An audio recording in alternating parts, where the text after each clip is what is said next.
오늘은 요한계시록 강의 두 번째 시간인데 오늘 그 요한계시록 우리가 1장 1절에 보시면은 뭐라고 시작하냐면 예수 그리스도의 계시라 이렇게 시작하고 있죠.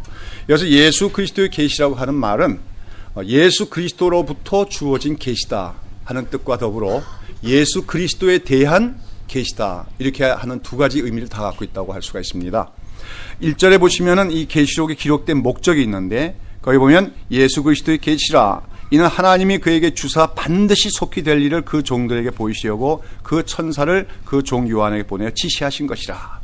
하나님께서 예수 그리스도에게 주시고 그래서 그것을 또 그리스도께서 교회의 종들에게 전해주신 계시라는 건데, 근데 여기서 이 계시록의 모든 내용들은 사실 예수 그리스도가 누구신가 하는 것을 증거하는 그런 여러 가지 계시들이라고 할 수 있어요. 그러면서 이제 그 예수님에 대한 진리들, 그 계시들을 환상이라고 하는 방법을 통해서 묵시문학이나 환상적인 표현들을 통해서 묘사하고 있는 그런 책이 계시책이 요한계시록입니다. 요즘에 그 청년들, 젊은 세대들이 잘 좋아하는 그 문학 장르 중에 판타지 소설이라는 게 있어요. 요즘에 뭐 해리포터인가? 해리포터 얘기. 그다음에 또 뭐죠? 뭐 여러 가지 영화들도 보면 그 판타지 문학에서 기초하고 있는데, 사실 그 판타지 문학하고 요한계시록은 어떤 면에서 굉장히 유사성이 많다고 얘기할 수 있습니다. 그래서 사실은 오히려 젊은이들이 요한계시록을 잘 이해할 수 있지 않겠나 저는 그런 생각을 해봅니다. 그래서 이제 이 계시록에는 수많은 환상들이 수십 개의 환상들이 계속해서 나오고 있지요. 그런 가운데 그 사도 요한이 본 첫 번째 환상이 이제 오늘 읽은 우리 본문입니다. 1장에 나오는 예수 그리스도에 대한 환상이죠. 예수님을 직접 뵀어요. 영광스러운 예수님을 보았는데 그것이 이제 사도 요한이 첫 번째 본 환상입니다. 그리고 이제 그 예수님이 누구신가를 오늘 그 환상을 통해서 말하고 있는데, 그 예수님이 누구신가 하는 것을 좀 더 구체적으로 이제 설명해 나는 환상들이 이제 그 이후에 나타나게 될 것입니다. 자, 우리가 오늘 이 환상을 이해하는 데 있어서 먼저 언제 요한이 이 환상을 보았는가를 이해하는 것이 중요합니다. 언제 사도 요한이 이 환상을 보았습니까? 9절에 보면 나 요한은 너희 형제여 예수여 환난과 나라에 참에 동참한 자라 하나님의 말씀과 예수의 증거로 인하여 반모하는 섬에 있었더니, 즉 사도 요한이 이 계시를 받은 때는 그 로마 제국의 대핍박 아래서 사도 요한이 하나님의 말씀과 예수 그리스도를 증거하다가 그것으로 말미암아 반모라고 하는 섬에 유배되어서 이 환상을 받고 계시를 받았다고 하는 것이죠. 지난주에 이미 말씀드렸지만 사도 요한이 이 계시록 기록할 당시에 기독교회는 로마 제국의 핍박을 받았는데, 그때 로마 제국의 황제가 누구냐면 도미티아누스 황제입니다. 로마 제국의 역사와 초대 기독교 역사 속에서 이 로마 제국으로부터 기독교회가 핍박을 받은, 가장 큰 핍박을 받았던 것을 합쳐서 10대 핍박이라고 합니다. 근데 이 10대 핍박의 첫 번째 핍박이 바로 네로 황제의 핍박이었고, 두 번째 핍박이 바로 도미티아누스 황제의 핍박입니다. 그런데 이제 도미티아누스 황제 때의 핍박의 이유가 뭐냐? 네로 황제의 기독교된 핍박은 정치적인 이유에 다분히 자기의 어떤 정치적인 입지를 보존하기 위해서 교회를 하나 희생물로 만들었던 것이 네로 황제 때의 핍박이었습니다. 그런데 이제 도미티아누스 황제 때부터는 그 핍박의 양상이 변하는데, 그것이 뭐냐면 도미티아누스 때부터는 로마 황제를 신격화하기 시작합니다. 그래서 이제 그 에베소라든지 여러 지역에 그 황제의 신전이 생겨져요. 그 전까지 이제 로마가 섬기는 여러 가지 잡신들이 있는데, 그 잡신들의 신전들은 곳곳에 있는지 몰라도 황제 자체를 신격화한 신전은 없었는데, 도미티아누스 때부터 여러 지역에 로마 황제를 신으로 떠받드는 그런 신전들이 생겨나기 시작하면서, 그때부터 이제 로마 황제는 자기를 신이라고 칭하기 시작하고, 자기를 신이라고 칭하는 것으로서 주라고 모든 사람들로 하여금 로마 황제의 동상이나 화상 앞에서 퀴리오스, 주라고 고백하게 합니다. 우리가 오늘 예수님을 주님 그러는데, 주라고 하는 것은 왕이라는 뜻도 있고 하나님이라는 뜻도 있는 거예요. 로드라는 뜻이죠. 그런데 이러한 황제의 신격화 앞에서 다른 민족, 또는 뭐 다른 모든 민족들과 모든 종교인들은 다 거기에 순응을 했는데 유독 여기에 대해서 순응치 않은 것이 바로 기독교 교회입니다. 교회는 무엇입니까? 여러분, 교회는 결코 세상과 등지고 사는 사람들이 아니에요. 오히려 세상의 질서를 존중해야 되고, 특별히 어떤 그 세속적인 나라의 그 왕권마저도 하나님이 주신 것이라는 걸 인정하기 때문에, 뭐 세속적인 나라지만 로마 황제의 그 권위도 인정하고 존경하는 것이 기독교입니다. 그러나 그 황제 자신이 신이라고 지칭할 때는 그것을 거부해야 되는 것이 바로 기독교인들의 신앙적인 절개라고 하는 것이죠. 그래서 초대교회 교인들은 우리의 주님은, 우리의 키리오스는 누구밖에 없다? 예수 그리스도밖에 없다. 로마 황제는 비록 우리가 그 왕으로서의 권세는 인정할 수 있지만 그는 신이 아니다. 이런 것들 때문에 그 로마 황제에 대한 신적 숭배를 거부했고, 그것으로 말미암아 기독교인들은 소위 무신론자라고 불려지게 됐습니다. 그러면서 기독교에 대한 대핍박이 일어나게 되었지요. 그러면서 수많은 기독교인들이 감옥에 끌려가기도 하고, 우리가 뭐 커바디스 같은 영화를 보듯이 뭡니까? 원양 경기장에서 맹수들에게 뜯겨 죽기도 하고, 심지어는 그냥 십자가 달려서 불태워 죽임을 당하는 그런 순교들을 당하고 있었는데, 그런 가운데 이제 사도 요한은 역시 에베소 지역에서 복음을 전하다가 체포가 되어서 반모라고 하는 에게해 한가운데 있는 외딴 섬인 바위섬인데, 황량한 바위섬인 그 반모섬으로 유배되어 있었다고 하는 것입니다. 여러분, 이 사도 요한이 이 계시록을 기록할 당시, 만약 예수님의 그 환상을 볼 때 당시에 사도 요한은 어쩌면 그 무인도와 같은 그 삭막한 그 바위섬인 반모섬에서 외로움과 더불어 큰 두려움과 실망 가운데 있었는지도 모릅니다. 로마 제국의 핍박은 집요하고 악랄했습니다. 그들은 정말로 으르렁대는 사자처럼 그 교회를 다 집어삼키고자 했다고 하는 것이죠.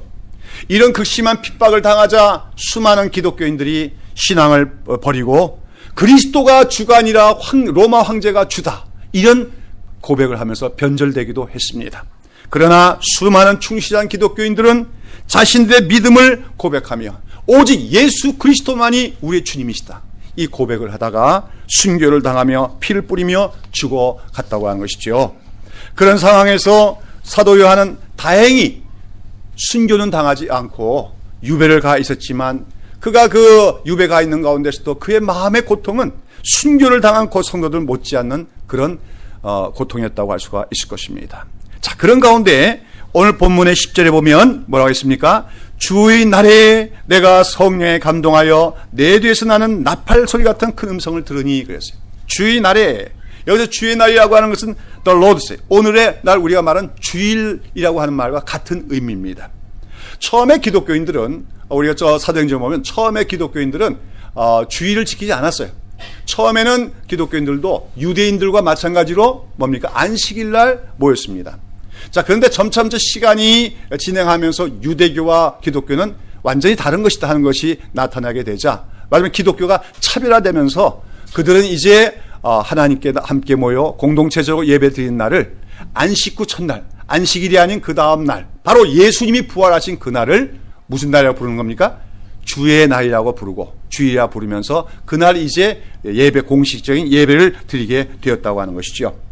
근데 오늘 본문에 보면 주의 날에 내가 성령에 감동하여 하란 말은, 사도 요한은 지금 반모섬에 다른 어떤 동료 기독교인도 없이 혼자 유배되어 와 있는 상황 속에서도 오늘이 바로 그 주일날이라고 하는 것을 기억을 했다고 하는 거예요. 그는 아마 그 주일날이 되자 혼자 있지만, 그 주일날에 그 당시 그 로마 제국의 핍박을 피해서 카타콤 같은 데 들어가 기독교인이 살았지요. 그 카타콤이나 정말 사람들이 안 보이는 곳에서 오늘 북한 땅의 우리 지하 교인들처럼, 성도들처럼 정말 그렇게 모여서, 어제도 또 우리 형제들 중에 누군가가 감옥에 끌려가고 또 누구가 순교를 당했지도 모르는 그런 상황 속에서도 함께 모여 예수님의 이름을 부르며 하나님을 찬양하며 예배할 그 성도들을 생각하면서 그는 자기 혼자서라도 그 주일날에 예배를 드리려고 했던 것이 아닌가 우리가 추측할 수가 있습니다. 그러면서 그는 아마도 그 혼자 앉아서 예수님의 이름을 부르며 하나님의 말씀을 묵상하며 하나님께 경배를 드리면서도 그 마음이 너무나도 아프고 슬펐을 것입니다. 그리고 이러한 극심한 세상 나라의 핍박과 그 배후에 있는 마귀의 공격으로 마침내 주님의 교회가 이 세상 속에서 다 소멸되고 마는 것은 아닌가 하는 그런 두려움과 슬픔 가운데 있었을 것입니다. 그래서 아마 사도 요한뿐만 아니라 그 당시 지하교회에 있던 많은 성도들도 그런 두려움이 있었을 거예요. 이러다가 교회는 없어지는 것이 아닌가, 말살되는 것이 아닌가. 자, 그런데 사도 요한이 그 주의 날에 혼자서 그렇게 예배하려는 가운데 갑자기 그가 뭔가 내가 성령에 감동하여, 말하자면 성령이 임하신 것입니다. 성령이 충만하게 임하신 것입니다. 성령이 충만한 가운데 그가 갑자기 자기 등 뒤에서 들려오는 큰 음성을 들었어요. 나팔 소리 같은. 이 나팔 소리라고 하는 것은 성경 속에서는 전쟁을 알리는 소리이기도 하고 또는 예수님의 재림을 선언하는 소리이기도 합니다. 그 나팔 소리 같은 소리가 들리는데 바로 주님의 음성이었습니다. 그러면서 그 주님의 음성이 이제 아시아에 있는 7교회에 너가 보는 것을 본 곳을 기록해서 보내라고 하시면서 그 음성을 들으려고 사도 요한이 바라보는 가운데 거기에 엄청나게 영광스러운 우리 예수님의 모습이 나타나 있었던 것입니다.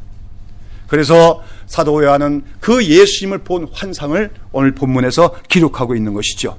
자, 사도 요한이 그 주일날에 목격하게 된 예수님의 영광스러운 모습은 어떤 것들이었습니까? 13절부터 16절에 쭉 나오죠. 인자 같은 이라고 했습니다. 발에 끌리는 옷을 입고 가슴에 금띠를 띠셨다 했습니다. 그 머리털이 그 희기가 흰 양털과 눈과 같다 했습니다. 그의 눈은 불꽃 같다고 했습니다. 그의 발은 풀무에 달린 주석 빛난 주석 같고 그의 음성은 많은 물소리와 같다고 했어요. 그리고 그 입에서 좌우의 날성검이 나오고 그 얼굴은 해가 힘있게 비치는 것 같더라고 했습니다. 시간 관계상 이 모든 예수님의 형상에 대한 묘사들을 자세히 일일이 설명할 수는 없어요. 그러나 중요한 것만 제가 간단히 설명해드리면 먼저 예수님은 인자 같은 이였다. 사도 요한은 그렇게 묘사합니다. 인자라는 건 the man, the son of the man, 사람의 아들이란 말이에요. 인간이란 걸 얘기하는 겁니다. 사실은 인자라는 건 원래 인간을 가리키는 용어인데 독특하게 성경에서는 예수님을 가리켜 인자라고 표현할 때가 있어요. 그래서 왜냐하면 예수님이 비록 하나님의 아들이시지만 이 땅에 무엇으로 오셨기 때문입니까?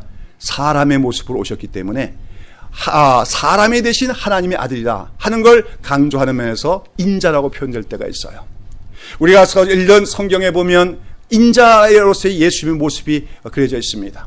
하늘의 영광을 다 버리고 이 땅에 오셔서 정말 비천한 갈릴리 사람으로 목수로 살아가시면서 죄인과 창기들의 친구가 되어주시고 그러면서 정말 다정하게 병자들을 치유해 주셨던 예수님. 그 당시 기득권자들한테는 따돌림을 당하고 비방을 당하면서도 가난하고 소외된 자들을 사랑하셨던 예수님. 바로 그것이 인자라고 불리우시는 우리 예수님의 모습입니다. 그런데 이 인자 같은 이라고 하는 말에는 또 하나 어떤 말이냐면 대단히 영광스러운 분으로서 이 세상을 심판하실 메시아라고 하는 그런 의미도 담기고 있어요. 그래서 우리가 이 계시록을 이해하려면 사실 구약 성경을 잘 알아야 됩니다. 구약 성경에 익숙해야 돼요. 그래서 오늘 특별히 이 인자 같은 이라고 하는 그 설명, 그 다음에 나온 또 예수님의 머리털이 아주 희더라 하는 그 표현은 다니엘서의 뿔을 배경으로 하고 있습니다. 다니엘서를 한번 보겠는데요. 구약성의 다니엘서 7장을 보십시오. 7장 9절부터 10절, 그 다음에 13절부터 14절을 보시겠는데요. 다니엘서 7장 9절부터 10절 먼저 보겠습니다. 다 같이 한번 봅니다. 시작. 내가 보았는데 왕좌가 놓이고 옛적부터 항상 계신 이가 좌정하셨는데 그 옷은 희기가 눈 같고 그 머리털은 깨끗한 양의 털 같고 그 보좌는 불꽃이요 그 바퀴는 붙는 불이며 불이 강처럼 흘러 그 앞에서 나오며 그에게 수종하는 자는 천천히요 그 앞에 시위한 자는 만만이며 심판을 베푸는데 책들이 펴져 있더라. 그 다음에 13절부터 14절 시작. 내가 또 밤 이상 중에 보았는데 인자 같은 이가 하늘 구름을 타고 와서 옛적부터 항상 계신 이에게 나와 그 앞에 인도되매 그에게 권세와 영광과 나라를 주고 모든 백성과 나라들과 각 방언한 자로 그를 섬기게 하셨으니 그 권세는 영원한 권세라 옮기지 아니할 것이요 그 나라는 패하지 아니할 것이라 하겠어요. 여기 보면은 이것은 다니엘이 본 환상으로서 최후의 심판에 대한, 그리고 최후의 심판이 이루어질 영원한 하나님 나라에 대한 환상입니다. 근데 거기 보면 옛적부터 항상 계신 이라는 말은 누구를 가리키는 겁니까? 바로 우리 하나님을, 성부 하나님을 가리키는 말이죠. 그래서 이 계시록에도 보면 알파와 오메가, 또 처음부터 있더니 이런 말이 나오는데 그게 바로 계시록에 나오는 그 말이에요. 그 항상 계신 이가 있는데 그분 앞에 누가 또 나오는 걸 봅니까? 인자 같은 이가 그 항상 계신 이에게 나와서 그 항상 계신 하나님부터 뭘 받더라는 거예요? 세상 모든 나라를 심판하고 다스릴 수 있는, 그래서 영원한 하나님 나라를 세우시는 권세를 받는 모습이 보였습니다. 다니엘을 보니까. 근데 그분의 모습이 인자 같은 이였다. 사람같이 생기셨더라. 그런 말이에요. 이것이 바로 이제 오늘 사도 요한이 예수님 봤을 때 인자 같은 이라고 하는 또한 묘사의 또 한 가지 의미입니다. 즉 다시 말해서 예수님은 이 땅에 계셨을 때는 참 겸손하시고 약한 자들 사랑하시는 그런 참 비천한, 그러나 사랑이 많으신 예수님으로서의 인자였지만 장차 예수님이 오실 때는 어떤 분을 오시리란 겁니까? 온 세상 나라를 다 심판하실 권세를 가지시고 세상 나라와 민족들 다 심판 후에 영원한 나라를 통치하실 왕의 왕이시다 하는 것이 바로 인자 같은 이의 라는 말의 의미입니다. 자, 예수님은 아무튼 인자십니다. 이 땅에 오셨을 때 우리와 동일한 형제처럼 또 우리 친구처럼 사셨던 분입니다. 그러나 예수님은 다시 오실 때는 모든 영광과 권세를 가진 심판주로서 영원한 하나님 나라의 왕으로서 통치하실 인자로서 이 땅에 오게 되실 줄로 믿습니다. 다음으로 또 사도 요한이 판 예수님의 모습은 뭡니까? 그가 입고 있는 옷이 어떻다고요? 발에 끌리는 옷, 긴 옷을 얘기하는 거죠. 이 발에 끌리는 옷이라고 하는 것은 구약 시대의 제사제도에 보면 대제사장에게 입는 복장을 얘기합니다. 대제사장은 지성소에 들어가는데 발에 끌리는 옷을 입도록 되어 있어요. 한마디로 이것은 뭐냐면 발에 끌리는 옷을 예수님이 입고 있다는 건 예수님은 대제사장이라고 하는 것입니다. 성경은 예수님이 제사장이심을 얘기합니다. 세상에 인간들은 제사장들이 있지만 레위지파에 속한 제사장들은 다 결함이 있는 죄인들로서의 제사장이지만 예수님은 죄가 없으신 제사장입니다. 그래서 그 피로써 우리의 모든 죄악을 용서하시는 제사를 치르셨습니다.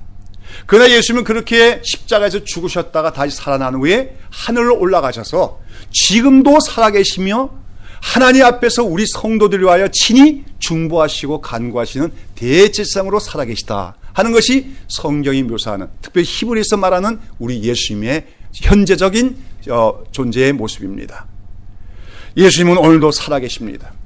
그리고 그분은 오늘도 하늘나라에서 하나님 보좌 곁에서 우리 성도들 위하여 우리 교회를 위하여 친히 간구하시며, 특별히 제사장은 백성들의 짐을 짊어지고 하나님 앞에 나가는 자로서 오늘도 예수님은 우리의 모든 죄짐과 우리 하나님 백성들의 연약함을 지시고 아버지 앞에 나가 간구하신 분으로 살아계시다 하는 사실을 오늘 말해주고 있다고 하는 것이죠. 그리고 예수님은 또한 가슴에 금띠를 뗐다 했어요. 이 금띠라고 하는 것은, 금이라고 하는 것은 왕권을 얘기하고 동시에 신성을 표현하는 그런 용어가 금입니다. 다시 말해서 예수님은 제사장인 동시에 뭐라는 거예요? 왕이시라는 거죠. 영광스러운 왕인데 어떤 왕이에요? 신적 권위를 갖고 있는 왕이에요. 로마 황제가 자기를 신격화했지만 그건 다 가짜에 불과하다 그겁니다.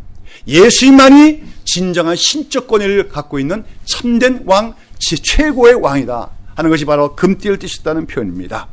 그 다음으로 예수님의 머리털의 희기가 흰 양털 같고 눈 같고 아주 하얗다는 거죠. 이 머리가 하얗다는 건 뭘 얘기하죠? 예, 우리나라에서도 보면은 산신령이 호호백발로 나오잖아요. 이런 건데 이게 머리가 하얗다는 것은 이제 히브리적 관념에서는 아주 나이가 많다는 거죠. 나이가 너무 많으면 영원하다는 얘기예요. 그런데 아까도 보면 다니엘서도 환상에도 보면 항상 옛적부터 항상 계신 이의 머리털이 양털처럼 희다고 했는데 이제 그것이 누구에게 적용되고 있습니까? 예수님에게 적용되고 있어요. 여기서 보면 하나님과 예수님은 같은 하나님의 영광을 갖고 있는 분이라는 걸 우리가 알 수가 있죠. 하나님의 머리털이 양털처럼 희다는 건 하나님은 영원하신 분이라는 거예요. 그런데 예수님도 영원하신 분이라고 하는 거예요. 예수님 피조물이 아닙니다. 영원 전부터 하나님 아버지와 함께 계시던 그 자신이 하나님의 거룩과 영광성을 갖고 있는 영원하신 분이라는 것을 얘기하고 있어요. 그 다음으로 또한 그의 눈은 불꽃 같다고 했어요. 우리가 항상 우리가 하나님의 불꽃 같은 눈동자 아래 살아가는 존재를 말해야 돼요. 그 눈이 불꽃 같다는 것은 보지 못하는 것이 없다는 거예요. 우리가 아무리 시력이 좋아도 모든 걸 다 볼 수 없습니다. 겉으로 나타난 것도 다 못 보지만 특별히 속에 감춘 것은 우리가 도무지 볼 수가 없어요. 그러나 이 눈이 불꽃 같은 눈은 사람의 깊숙이 숨겨진 것까지 다 볼 수 있는 눈을 말합니다. 여러분, 예수님은 불꽃 같은 눈으로 이 땅을 바라보신다는 건 뭐예요? 오늘 우리 성도들이 살아가면서 정말 말 못하는 사정들이 많습니다. 억울해도 말 못하는 거 있고 하소연할 수도 없는 그런 힘든 사정들이 있을 때가 있어요. 그러나 불꽃 같은 눈으로 바라보신 예수님은 우리의 모든 사정을 다 아신다고 하는 말씀인 줄로 믿습니다. 반면에 또한 악인들의 경우에는 누가 보랴 속임수와 위선으로 자기가 모든 죄악을 은폐하지만 예수님은 그것조차도 다 보고 계신 분이라고 하는 것입니다. 예수님의 판단은 정확합니다.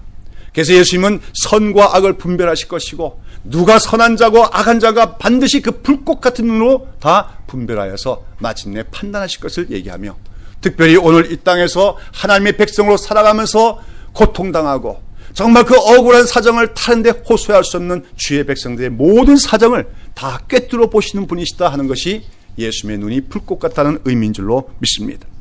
다음으로 예수님은 또한 그 발이 뭐와 같아요? 풀무에 단련한 빛난 주석과 같고, 이 주석이란 건 청동을 의미하는 건데요, 청동을 불에 단련하면 아주 단단해지죠. 그리고 견고해진다는 거예요. 여러분, 이 발이 그 풀무에 단련한 빛난 주석과처럼 되면 어떡합니까? 그 발은 아주 견고하고 강력한 것을 얘기합니다. 그 발로 밟으면 어떻게 됩니까? 그 발 아래 깨지지 않을 것이 없다 하는 것을 의미하는 것이죠. 그래서 성경 속에서는 발로 밟는다는 것은 승리하는 것과 정복하는 것을 의미합니다. 그래서 고린도서에서도 보면 예수님께서 사탄을 그 발 아래서 상하게 하시리라 하겠어요.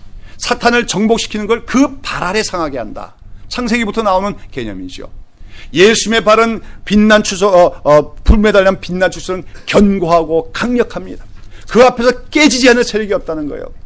로마 제국이 지금 대단히 강성한 것 같고 로마 제국이 그 힘으로써 교회를 말살하려고 하는 그 영원할 것 같지만 언젠가는 예수님이 그 발로서 짓밟으면 다 깨어지고 말 것이다 하는 것을 얘기하고 있습니다. 예수님은 장차 이 역사 과정 속에서도 그 강하고 견고한 발로서 악한 자들, 교회를 대적한 자들을 발로 밟아 심판하시기도 하고 마침내 이 세상 끝날에 모든 악한 세력과 특별히 사탄을 그 발로 밟아서 정복하실 분임을 말해주고 있는 줄로 믿습니다. 여러분, 그 사도 바울이 이 계시를 본 때 로마 제국은 기세등등했습니다. 도미티아누스 황제가 승자였고 교회는 패배자처럼 보였습니다. 그러나 우리 예수님은 그 풀무에 연단한 그 빛난 주석하는 발로 로마 제국을 깨뜨릴 날이 온다는 그 말입니다. 다음으로 예수님은 또 뭡니까? 그 음성이 많은 물소리와 같다. 많은 물소리라는 것은 막 큰 폭포가 쏟아지는 소리라고도 볼 수 있고, 아니면 바다에서 큰 광풍이 일어났을 때 막 그냥 성난 파도가 일으키는 소리와 같은 거예요. 여러분, 그런 일을 당해본 적 있습니까? 우리가 바다에서 항해하는데 갑자기 그냥 엄청난 막 그냥 허리케인 같은 또는 그 유라골라 같은 그런 광풍이 일어났다고 합시다. 그때 엄청난 파도가 일어나고 그 물결이 쳐나갈 때 그 앞에서 누가 소리를 지를 수 있겠습니까? 거기서 아무리 큰 목소리를 낸 자도 그 엄청난 물소리 앞에서는 그 소리가 다 죽어질 수밖에 없다는 거예요. 그래서 한마디로 위엄과 권위가 갖춘 음성임을 얘기합니다. 오늘도 예수님은 세미한 음성으로 말씀하실 때가 많지만 그러나 주님께서는 때때로 그 많은 물소리 같은 그 엄청난 음성으로 발하실 때 세상 나라들은 흔들리고 요동하고 무너질 수밖에 없다고 하는 것을 의미하지요. 다음으로 또한 예수님의 입에서 좌우에 날선검이 나온다 했습니다. 이 날선검이라고 하는 것은 그 로마 군병들이 쓰는 칼인데 좌우편으로 뭡니까? 양쪽으로 다 날이 선 걸로써 이건 정확하게 찌르는 것을 얘기합니다. 정확하게 찌른다는 것은 완전히 구별해내는 것을 의미해요. 선과 악을 뭡니까? 적당히 뒤섞어 놓는 게 아니라 정확하게 분별하는 것을 의미합니다.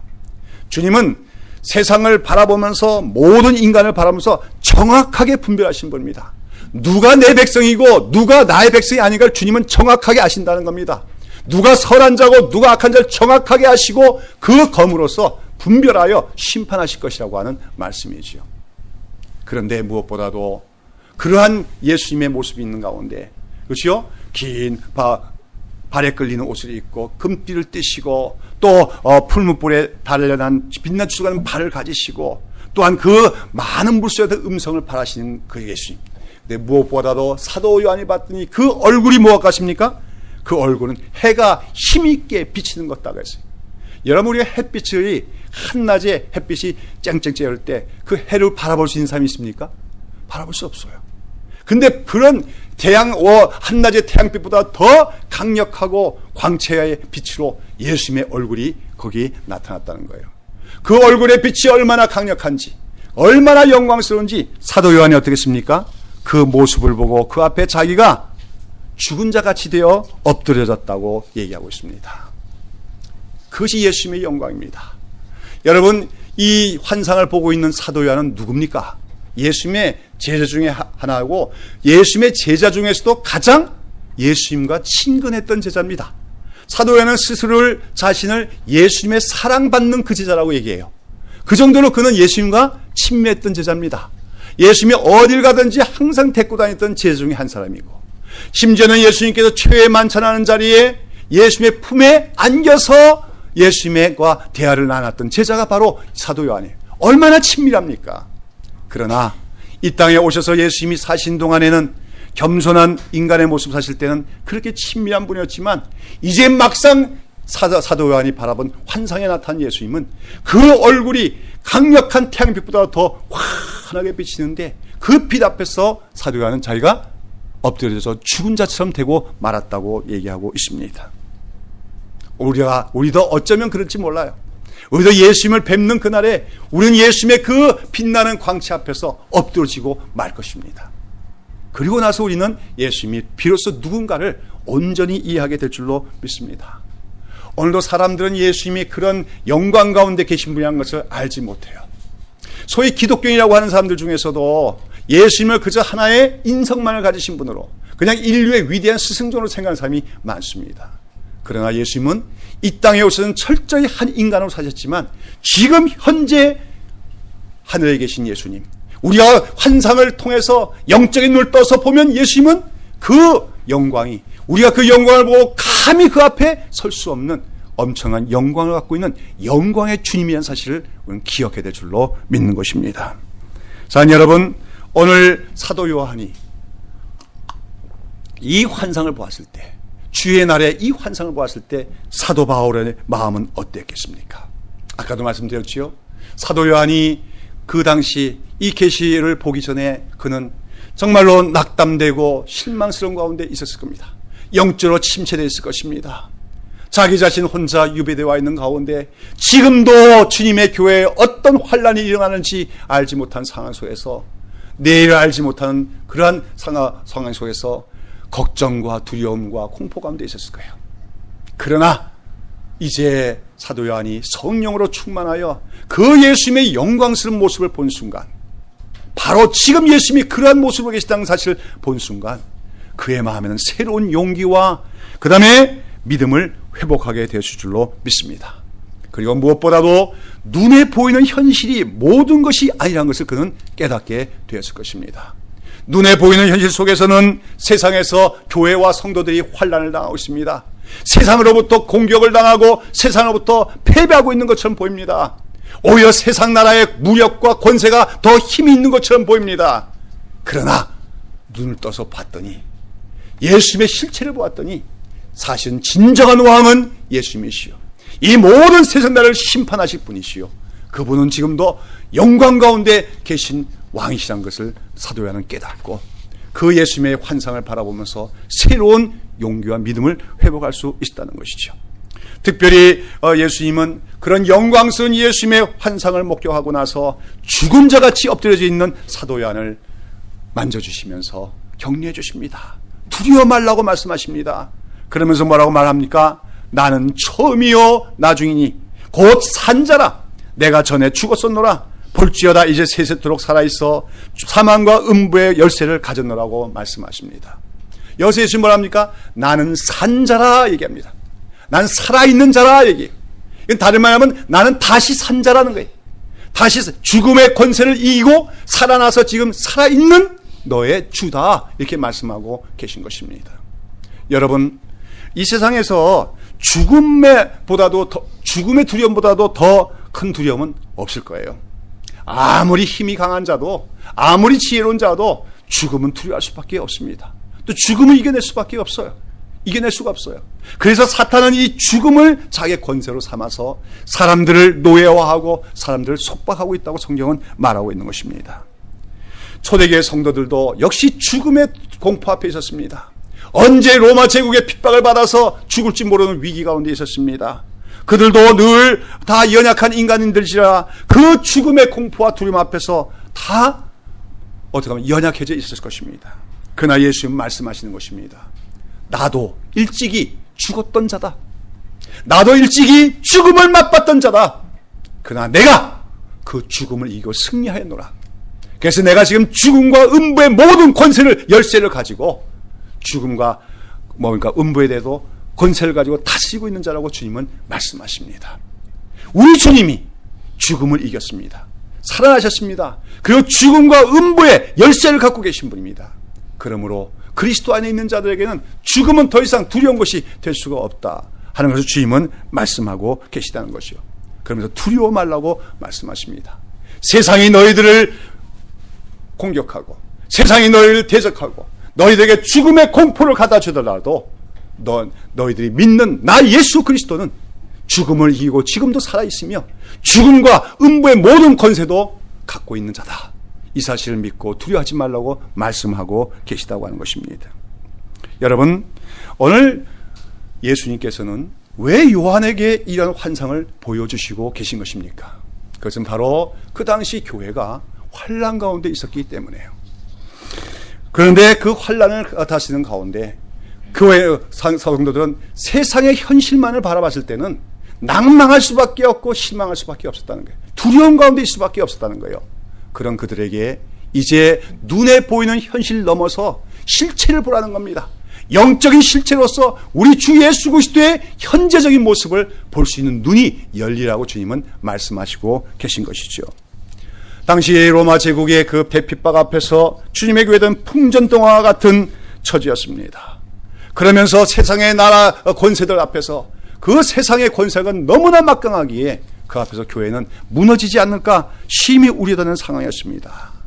그러나 그런 가운데 예수님은 내가 살았고 내가 영광 중에 있으며 나야말로 세상을 다스리는 왕이며 세상을 심판할 자다고 말씀하시면서 무엇보다도 예수님은 자신의 교회를 사랑하시며 자신의 교회를 친히 보호하시며 자신의 교회를 친히 어거하시는 분이심을 오늘 이 환상 속에서 보여주고 계십니다.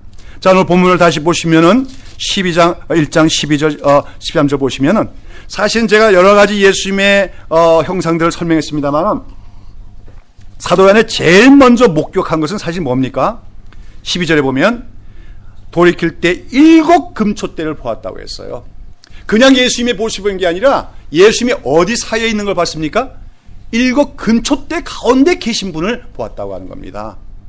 이거 7 금초대 가운데 말하면 그냥 계신 게 아니라 운행하고 계신 것이죠. 이 7 금초대가 뭡니까? 나중에 예수님이 친히 말씀하시죠. 7 금초대는 뭐라? 7 교회니라. 이 여기 7 금초대라고 하는 말은 사실 정확하게 말하면 7 등잔이란 말이에요. 등잔이라는 건 뭐죠? 이 등불을 얻는 그 등대죠, 그렇죠? 그걸 얘기하는 겁니다. 교회는 너희는 세상의 빛이 아니라 교회 자체가 등불이 아닙니다. 인간들에게 비춰진 참된 빛 등불은 누구십니까? 예수님이 등불입니다. 교회는 그 등불을 얹어놓는 촛대와 같은 존재예요. 그렇죠? 그래서 교회를 통하여 예수님의 등불의 빛이 세상에 비치게 되는 것입니다. 그렇기 때문에 교회는 여기서 촛대로 불리게 되는 거예요. 그런데 오늘 사도 요한이 본 환상 속에서 그 영광스러운 주님이 어디 계시더라는 겁니까? 7 촛대 사이에 계시더라는 거예요. 그것은 뭐냐 하면은 예수님은 세상 모든 나라를 타시는 권세를 갖고 계시지만 예수님의 가장 중요한 관심사는 누구라는 겁니까? 교회라고 하는 것이죠. 이 세상은 역사를 운행하신 분이 예수님이지만 세상의 역사를 주관하시는 목적은 어디에 있다는 거예요? 주님의 교회에 있다고 예수님은 말씀하고 계신 것입니다. 사람의 눈으로 볼 때는 교회는 보잘것없을 때가 많아요. 오늘 한국 교회는 자랑거리가 너무 많죠. 대단한 것처럼 얘기하지만 그러나 사실은 초대교회 성도들이 섬겼던 그 교회는 세상 앞에서 너무나도 보잘것없었습니다. 자랑할 것도 없었어요. 그리고 로마 제국은 능히 그 교회를 말살시킬 수 있으라고 생각했습니다. 그렇게 연약한 존재가 교회였습니다. 그러나 예수님의 앞에서 그 교회는 금촛대와 같은 존재였습니다. 주님께 너무나 소중한 존재였습니다. 이 세상 나라를 다 바꾸어 주고도 바꿀 수 없는 존재가 7 금촛대와 같은 교회로서 주님은 그 7 금촛대 가운데서 영광스러운 모습으로 살아 계시다고 예수님은 말씀하고 계신 것입니다. 그러면서 예수님은 또 예수님의 손에 오른손에 무엇을 붙잡고 있어요? 7 별을 붙잡고 있다고 얘기했어요. 그 7 별은 뭡니까? 그 보면 7 별은 7 교회의 사자요 그랬어요. 이 사자란 말은 뭐 천사로도 번역되는데 우리가 적당한 말로 번역하면 메신저입니다. 주님의 뜻을 전달하는 사람, 메신저라고 하는 거예요. 여러분 오늘 교회마다 메신저가 있죠. 누굽니까? 말씀을 전하는 자입니다. 설교자입니다. 여러분 오늘 교회의 운명은, 교회의 생명은 무엇과 연결되어 있습니까? 말씀의 사역과 연결되어 있다는 거예요. 그 말씀의 사역이 왜곡되고 변질될 때 그 교회는 생명을 잃게 되어 있다 그 말입니다. 그러나 진실한 종들이 하나님의 말씀을 올바로 전하는 메신저가 되어질 때 예수님은 오른손에 그 7 별을 붙든다고 말씀하십니다. 믿습니까? 이것은 무슨 말입니까? 여러분 세상의 권세가 힘 있는 것 같아도 뭐 오늘날만 경제 힘이 강한 것 같아도 그것이 진정한 힘이 아니라는 거예요. 교회의 힘은 어디서 나오는 겁니까? 주님의 말씀으로부터 나오고 비록 그들도 연약한 인간이고 때는 죄를 짓는 존재들이지만 그 메신저로서의 말씀을 전하는 자들이 뭡니까? 올바른 말씀, 진실한 말씀, 혼잡되지 않은 말씀을 증거해 나갈 때 예수님께서는 그 7 별과 같은 교회의 사자들 뭐예요? 오른손, 권능이 있는 오른손으로 붙잡으시고 보호하신다고 말씀하고 계신 것입니다. 오늘 사도 요한은 이 환상을 보면서 무엇을 깨달았을까요? 교회는 결코 세상에 대해서 패배하지 않는다. 결코 세상에서 망하지 않는다. 주님께서 그 7 촛대 가운 사이에 운행하시기 때문에 그리고 그 7 별의 사자들을 붙들고 계신 한 그 하나님의 말씀, 주님의 말씀이 살아있고 선포되는 한 교회는 절대로 소멸될 수 없다는 사실을 사도 요한은 확인하게 된 줄로 믿습니다. 아마도 나중에 사도 요한은 이 본 환상을 이 책으로 기록했겠지요. 또 그리고 그 두루마리에 기록해서 각 교회에서 이 사도 요한의 계시가 뭡니까? 낭독이 되었을 것입니다. 그 요한이 본 예수님의 영광스러운 살아계신 주 우리 주 예수 그리스도에 대한 환상에 대해서 기록된 글들을 선포하고 낭독할 때 그 말씀을 듣는 성도들은 어떻겠습니까? 그들은 큰 위로를 받았을 것입니다. 새롭게 믿음으로 살기로 작정했을 것입니다. 어쩌면 그 말씀을 듣는 자들은 그 예수님의 영광에 대한 말씀을 듣는 자들은 박수를 치며 환호성을 질렀을지도 모릅니다. 우리가 지금 지고 있는 것 같아도 우리는 절대 지지 않는다. 우리는 패배하지 않는다. 우리 주님은 이미 승리하셨고 우리도 승리할 것이다. 우리가 이 땅에서 때로는 적들의 손길에 피 흘리며 죽어갈지라도 우리는 지지 않는다. 우리 주님은 살아계시다. 그때는 그 복음성이 없었겠지만 아마도 그때 그 복음성이 있었다면 그들은 그렇게 노래했을 거예요. 살아계신 주, 그 찬양을 불렀을 줄로 믿습니다. 주님은 오늘도 살아계신 줄로 믿습니다. 여러분, 근데 오늘 이 요한계시록의 환상에 대해서 읽는 자들, 듣는 자들이 그러한 초대교회 성도들의 감동이 있습니까? 없습니까? 제가 볼 때는 오늘 요한계시록의 말씀을 들으면서도 큰 기쁨이 없는 자들이 많을 것 같아요. 여전히 요한계시록 그러면 뭔가 난해하고 어렵게만 여겨지고 나하고는 관계없는 말씀처럼 여겨지는 사람들이 많을 것입니다. 왜 그렇습니까? 그것은 바로 그들의 삶의 정황이 초대교회들의 삶의 정황과 다르기 때문에 그래요. 초대교회 성도들은 환난 가운데 있었습니다. 환난 가운데 있는 성도들과 교회들에게 예수님은 그 영광의 모습을 보여주셨다고 하는 것입니다. 그러나 오늘날의 현대교회는 어떻습니까? 환난이 없습니다. 예수 믿는 것 때문에 당하는 고난이 없습니다. 예수 믿는 것 때문에 환난 당하지 않습니다. 오히려 예수 믿는 것 가지고 세상에서도 오히려 인정받을 때가 많습니다. 예수를 그저 쉽게 믿습니다. 그렇게 예수를 믿는 자들에게는 이 사도 요한이 본 환상이 기쁨이 될 수가 없어요. 위로가 될 수가 없어요. 아무런 의미가 없을 수가 있다고 하는 것입니다. 그러나 기억해야 됩니다. 지난주에도 제가 말씀드린 것처럼 요한계시록 전체의 주제가 뭐라 했습니까? 예수의 환난과 나라와 참음이라고 했어요. 세상에서 너희가 환난을 당할지라도 담대하라. 내가 세상을 이겼노라. 오늘도 우리가 로마 제국 시대와 같은 그런 정치적인 핍박은 없지만 기억해야 될 것은 어떤 형태로든 간에 오늘도 진실하게 예수 그리스도를 믿고자 하는 자, 특별히 주님의 말씀대로 살고자 하는 자에게는 어떤 형태로든 간에 환난이 있을 수밖에 없다는 것을 기억해야 됩니다. 아, 예수님 말씀대로 살려고 했더니 이런 어려움이 있구나, 이런 고난이 있구나, 이런 환난이 있구나. 이것을 체험하지 못한 자들은 아직까지도 예수님을 제대로 알고 있는 사람이 아닙니다. 여러분, 예수님 때문에 고난당한 적이 있습니까? 예수님 때문에 환난 당하셨던 적이 있습니까? 예수님 때문에 손해본 적이 있습니까? 예수님 때문에 환난을 겪는 자만이 예수님의 그 영광스러운 환상의 모습은 큰 기쁨과 위로와 소망이 되어진 줄로 믿습니다. 사랑하는 여러분이요, 오늘도 우리는 예수님의 이 환상을 바라보고 살아가는 주의 백성들이 되어야 될 줄로 믿습니다. 우리는 사도 요한이 봤던 것처럼 정말 실제로 그 환상을 볼 수는 없지만 보지 못하고 믿는 자들이 복이 있다고 했어요. 왜 이 책을 읽고 듣는 자가 복이 있는 것입니까? 바로 그 환상을 우리가 믿음의 눈으로 볼 수 있기 때문인 것입니다. 제가 이 설명의 능력이 부족하기 때문에 오늘 예수님의 그 영광된 모습을 다 설명할 수는 없어요. 그러나 여러분이 다시 겸손한 마음으로 말씀을 묵상하는 가운데 오늘 기록된 말씀 속에 나타난 예수님의 그 영광스러운 모습을 여러분의 머릿속에 환하게 바라볼 수 있는 그런 은혜가 여러분의 있기를 바랍니다. 그러면서 우리가 세상을 살아가면서 눈에 보이는 이 복잡한 현실들, 그것을 두려워하고 그게 얽매기보다도 우리가 눈을 들어 바라볼 때마다 그 예수님의 영광스러운 모습이 나타나 보이면서 우리의 대제사장 되시며 우리의 왕이 되시며 인자 같으시며 세상을 심판하실 이가 되시며, 그러나 무엇보다 자기의 교회를 오늘도 품으시고 어가하시며 말씀으로 인도하신 주님을 우리가 생각할 때 새롭게 용기를 얻고 새로운 믿음으로 살아갈 수 있는 주의 백성들이 다 될 수 있기를 예수님의 이름으로 축원합니다. 기도하겠습니다. 살아계신 주님, 감사합니다. 오늘도 이 부족하고 참 허물 많은 죄인이 우리 주님 예수 그리스도에 대해서 증거하게 하심을 감사합니다. 참 초대교회 성도들, 우리 사도들은 예수의 증거 때문에 고난을 당하고 유배를 당하고 피를 흘리며 죽어갔지만 오늘 우리가 예수 그리스도를 증거하면서도 어려움 당하지 않는 시대에 산 건 큰 축복이지만, 그러나 환난이 없으므로 우리의 신앙이 안해지고 오히려 더욱더 나태해진 것을 고백하지 않을 수가 없습니다.